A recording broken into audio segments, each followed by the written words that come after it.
आज हम सबसे पहले जानेंगे कि ध्वनि तरंग क्या होता है। साउंड वेव्स, जो साउंड वेव्स होता है वो किस प्रकार से चलता है और चलने के साथ साथ उसकी गति क्या होती है, किस चीज में कितना वेव करता है, ये सारा कुछ आज हम जानेंगे इसी वीडियो पर। ठीक है, तो आज हम देखते हैं और आप लोगों से मेरा विनम्र निवेदन है कि हो सके तो इस चैनल को ज्यादा से ज्यादा शेयर करने की कोशिश करें, जिससे कि हमारे चैनल में लोग जुड़ सके अधिक से अधिक, और इससे कि जो पढ़ने वाले बच्चे हैं उनका ज्यादा से ज्यादा विकास हो सके, ग्रोथ हो सके। तो आइए जानते हैं हम किस प्रकार से ध्वनि तरंगे जो है वर्क करती हैं। देखिए, सबसे पहले हम आपको ये बताना चाहते हैं कि जो मानव है उसकी जो सुनने की क्षमता है, जो कैपेसिटी है, वो सुनने की जो कैपेसिटी है वो कितनी है। ठीक है, जो मानव की सुनने की जो क्षमता है, जो कैपेसिटी है, वो लगभग कितनी होती है और कितनी नहीं होती है। जो मनुष्य है वो 20 हर्ट्ज से लेकर के 20,000 हर्ट्ज तक की चीजों को ही सुन सकता है, उनकी ध्वनियों को ही सुन सकता है। इससे अगर वो ध्वनि कम है तो उसको मनुष्य के बस की बात नहीं है कि उसको सुन सके, वो ध्वनि तरंगे मानव नहीं सुन पाता है। यदि 20,000 से ज्यादा है तो भी मानव के समझ से बात बाहर है।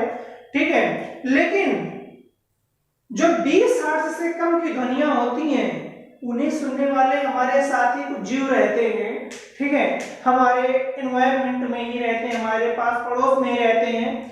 जैसे कुत्ता, कभी भी देखना कुत्ता सो रहा हो, धीरे धीरे से जाओ चुपके चुपके से, लेकिन कुत्ते की आंख खुल जाती है, बिल्ली की आंख खुल जाती है, सर्प की आंखें खुल जाएंगी, सर्प तुरंत सजग हो जाएगा, मेढक जो होगा तुरंत सजग हो जाएगा, चमगादड़ जो है तुरंत सजग हो जाएगा।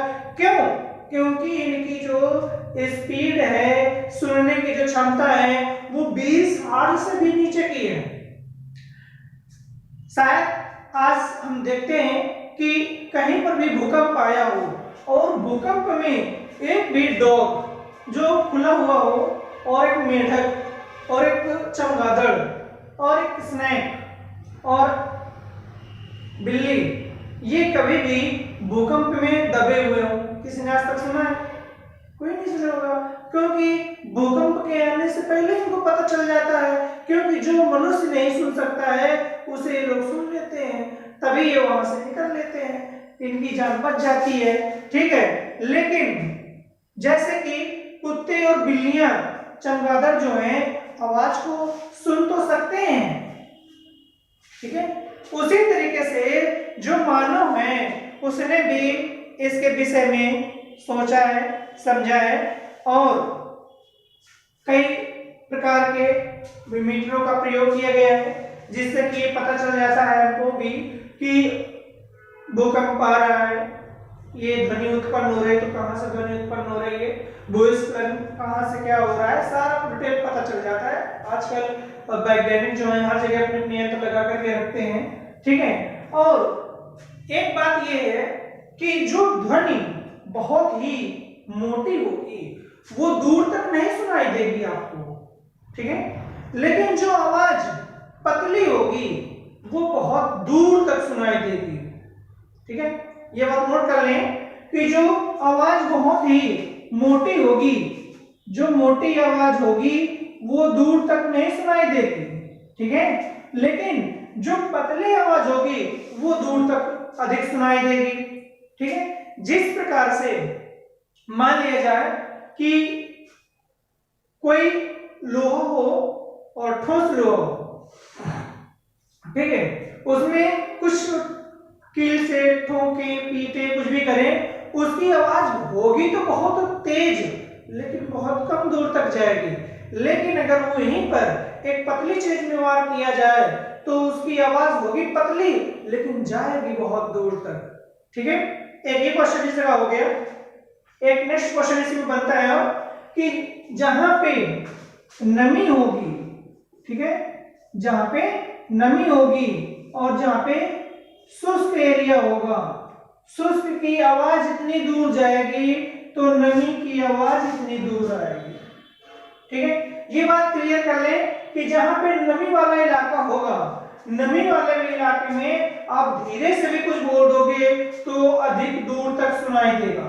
ठीक है, और जो शुष्क एरिया होता है, शुष्क एरिया में आप कितना भी तेजी से बोलोगे लेकिन उसकी आवाज जो है बहुत ही धीमी हो जाती है और बहुत ही कम दूर तक जाती है। ठीक है, ये बात बिल्कुल क्लियर है कि यहां से जो मानव की सुनने की कैपेसिटी है नमी में अधिक होती है, शुष्क में कम होती है, और आवाज भी शुष्क एरिया में बहुत तेज चिल्लाने पर बहुत ही कम दूर जाती है। और नमी वाले इलाके में यानी कि सर्दियों में भी आप देखें, सर्दी के टाइम में तो आपको कोई भी चीज होगी धीरे से बोलेंगे आप तो बहुत दूर तक सुनाई देगी। ठीक है, गर्मी के मौसम में कितनी भी तेज बोलो, ठीक है, वो आवाज दूर तक नहीं जाएगी। ठीक है, ये बात भी यहाँ पे हमारी क्लियर हो गई। अब देख लीजिए जो ध्वनि की चाल होती है, ध्वनि की चाल वो किस चीज में कितनी होती है। ठीक है, ये हो गया हमारा माध्यम।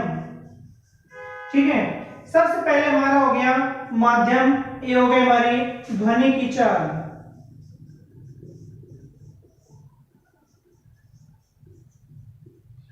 किस चीज में कितनी तेज चलती है, तो जो वायु है, एयर में जो वायु की स्पीड होती है वो 332 मीटर प्रति सेकंड होती है।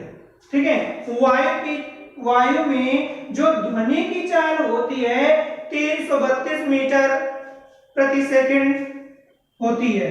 ठीक है, ये इस प्रकार से चलती है। फिर इसके बाद जो कांच लोहा होता है,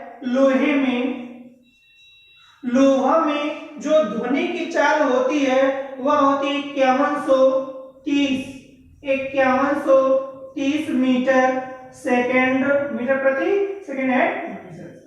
ठीक है, फिर इसके बाद जो इसी में जल में होती है ध्वनि की चाल, ठीक है, जो ध्वनि में जल में जो चाल होती है ध्वनि की वो 1483 होती है, 1483 मीटर प्रति सेकंड होती है। ठीक है, कार्बन डाइऑक्साइड में कार्बन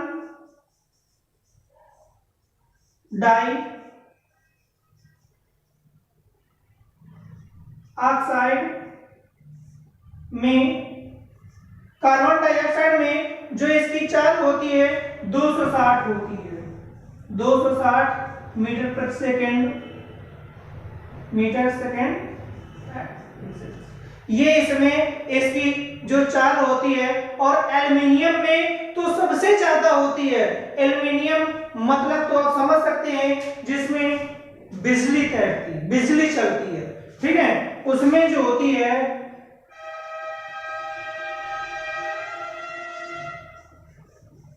एल्युमिनियम में जो इसकी चाल होती है वो सबसे अधिक 6420 होती है, 6420 मीटर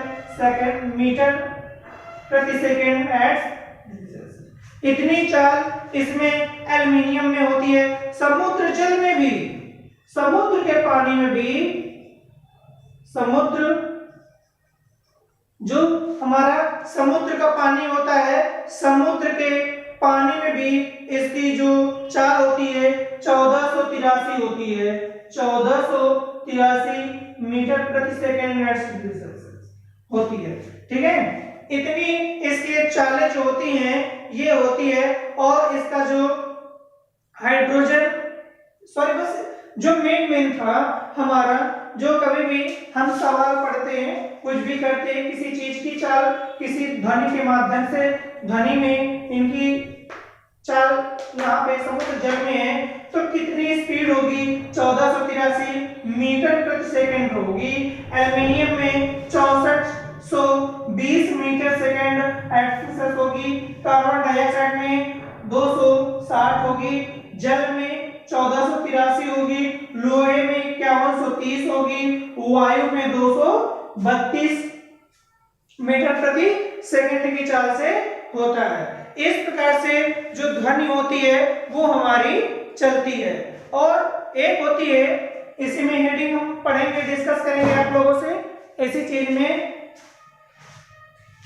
प्रतिध्वनि क्या है, व्हाट इज प्रतिध्वनि।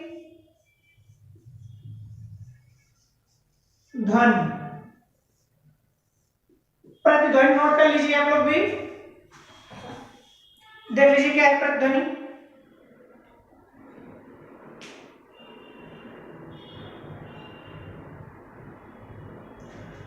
प्रतिध्वनि हम उसे कहते हैं, जैसे ये मोस्टली जो होता है पहाड़ी इलाका होता है, ठीक है। मान लिया जाए कि ये पहाड़ी इलाका है, ठीक है।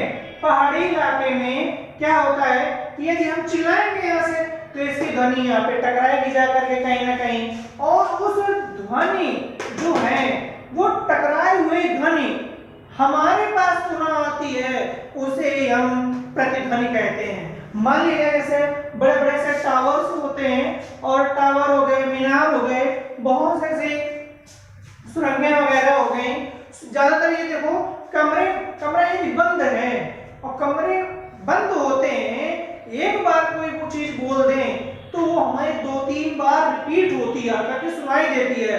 यदि कोई सुरंग है तो सुरंग में यदि हम बोल देंगे तो आवाज हमें फिर से सुनाई देगी आकर के। और ज्यादातर जैसे कोई पाइप रखा हुआ है, लोहे का, स्टील का, किसी भी चीज का है, और थोड़ा लंबा पाइप है और एक साइड से बंद है, तो यदि हम उसमें बोलेंगे तो फिर से हमको हमारी आवाज दोबारा सुनाई देगी। एक बार में उसमें हम कुछ भी बोल देंगे, 2-3 बार हमको वो आवाज जो है रिपीट होती रहती है, ठीक है। जो आवाज रिपीट होती रहती है, रिपीट होती हुई आवाज को ही हम प्रतिध्वनि कहते हैं।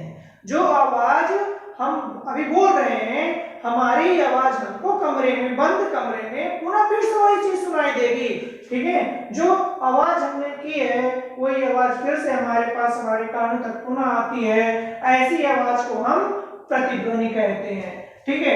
एक बात ये भी क्लियर हो गई कि प्रतिध्वनि होती क्या है, ठीक है। जो हमारा कान है, ठीक है, हमारे कान के पास जो आवाज आती है, ठीक है, जो हमारे कान के पास आवाज आती है, वह आवाज जो है 1/10 सेकंड तक ही रह पाती है। और कहते हैं कि जो मनुष्य है के बीच कम से कम ऐसा जो है 16.6 मीटर की स्ट्रेंथ होनी चाहिए, जिससे कि मानव जो है पूरी तरीके से उस चीज को सुन सके, समझ सके। कहते हैं जो सुनने वाला होता है इतनी मीटर में होना चाहिए, तो वह उसकी आवाज को बहुत ही क्लियर, आराम से, जो बोलचाल की भाषा होती है उसको सुन सकता है, समझ सकता है, ठीक है। और इसके बाद ये हमारा आज का टॉपिक जो है यहीं पे क्लोज हो रहा है। कल फिर से इसी टाइम में हमारी क्लास फिर से पुनः स्टार्ट होगी, ठीक है। कल तक इस वीडियो में यदि कोई किसी प्रकार की समस्या है, किसी को लग रही है, तो उसे नोट करना चाहे तो नोट भी कर सकता है, नहीं तो ऐसे हम यहाँ से कट कर रहे हैं।